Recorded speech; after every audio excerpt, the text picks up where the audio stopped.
नमस्कार किसान साथियों। आज हम एक बहुत ही महत्वपूर्ण मुद्दे पर आपसे बात करने वाले हैं कि जिसमें सरकार द्वारा एक योजना चलाई गई थी कि डीएसआर जो सीधी बिजाई वाला कम पानी की खपत में जो धान होता है, डीएसआर सीधी बिजाई में जो धान की रोपाई की जाती है मशीन द्वारा, उसमें हमने इसमें धान लगाया था सावा 134। जो सावा धान की बिजाई होती है वो धान लगाया था। तो धान की यील्ड तो अच्छी है वैसे, मतलब कोई दिक्कत नहीं है, धान बहुत बढ़िया था। उसके साथ में एक कंपनी द्वारा दवाई दी जाती है 2 स्प्रे को लेकर, खरपतवार नाशक। और आप इसमें कमेंट बॉक्स में एक कमेंट करना कि भाई वो सही है या गलत है। वो दवा 2 बार स्प्रे की थी हमने घास खरपतवार के लिए, जिसमें हमें लगा कि हाँ, खरपतवार नाशक खत्म हुआ, धान बहुत अच्छा निकला, यील्ड अच्छी थी।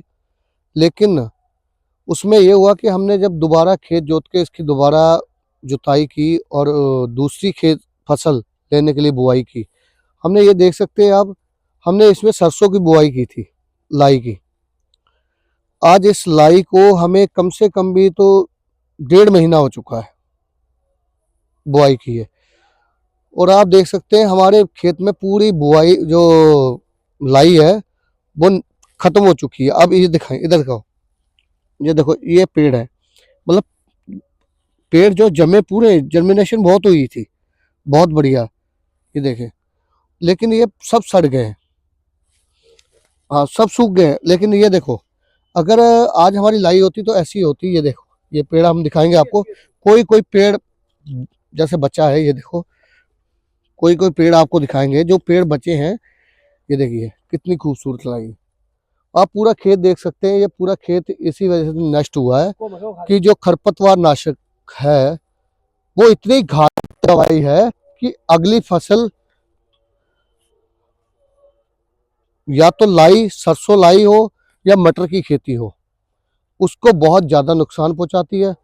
और दूसरा, गेहूं की खेती में चलो अभी तक हमें कोई शिकायत नहीं आई है, लेकिन मटर में भी हमने देखा कई लोगों ने मटर के खेत जोते हैं।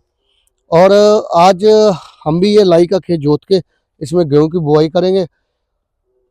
और मैं आने वाले टाइम में अपने जो किसान भाई हमारे डीएसआर सीधी बिजाई कर रहे हैं, हमने तो ये खाली एक ट्रायल लिया था, लेकिन हमने इतना नुकसान देखा है इसमें कि आने वाले टाइम में अगर आप लगातार डीएसआर सीधी बिजाई करते रहे धान की, तो देखिए आपका खेत बंजर बनेगा।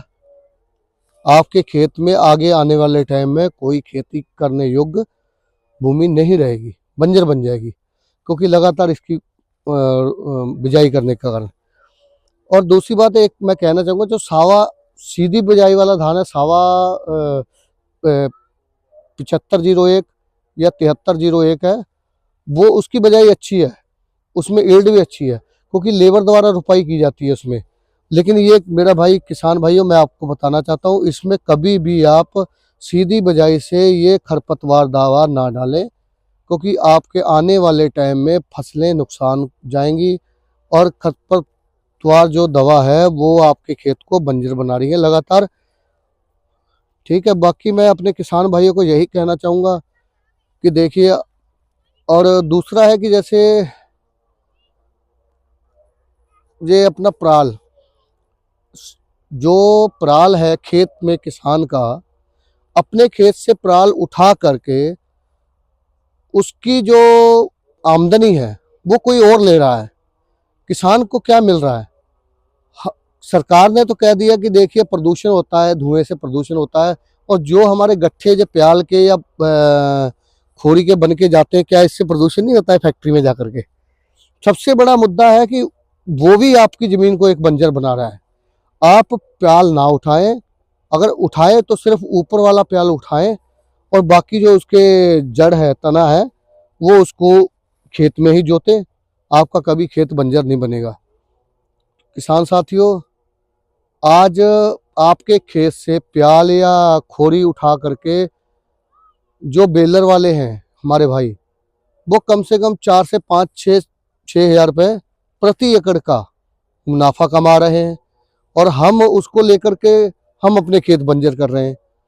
आप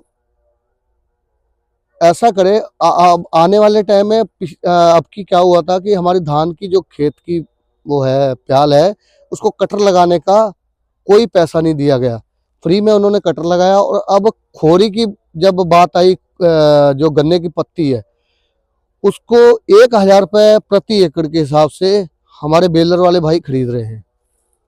वो जायज भी है। देखिए, जब तक किसान को कुछ मिलेगा नहीं, लालच नहीं होगा, तब तक वो अपने खेत से पत्ती को उठाएगा। तो हम तो यही कहेंगे भाइयों कि देखिए, जो जहां आपको मुनाफा आता है वहां कीजिए, और बाकी अपना जो पत्ती है वो 1,000 रुपये एकड़ के हिसाब से बिक रही है गन्ने की। और आने वाले टाइम में जो आपके खेतों का पुआल है वो भी बिकेगा। नहीं बिकता है तो उसको लागत लग जाएगी, कोई नहीं, कनक गेहूं ज़्यादा लेट नहीं होती है, उसको लागत लगा के ज़्यादा से ज़्यादा प्याल जो है अपने खेत में ही जोती है, जो कि हमारी ज़मीन की पैदावार भी बढ़ाएगा और उसको ताकतवर भी बनाएगा। ठीक है, धन्यवाद किसान साथियों, बहुत बहुत धन्यवाद।